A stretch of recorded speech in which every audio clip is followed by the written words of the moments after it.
બ્રાહ્મણવાડા ગામમાં વર્ષો જૂની પરંપરા ચાલુ રહી છે, જેમાં જે પ્રથમ ખોળાનું બાળક હોય છે તેના માટે જેમ કરવામાં આવે છે।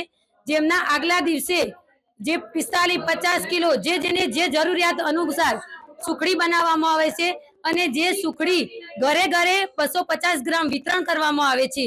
અને આ એવી જૂની પરંપરા ચાલુ છે કે ફરજિયાત પ્રથમ બાળક હોય તે જે વિદેશમાં પણ લોકો રહેતા હોય છે તેમને ફરજિયાત જેમ કરવા માટે વિદેશથી પણ ઘરે આવીને જેમ કરવો પડે છે। બ્રાહ્મણવાડા ગામની વેરાઈ માતાની પરંપરા 700 વર્ષ જૂની છે।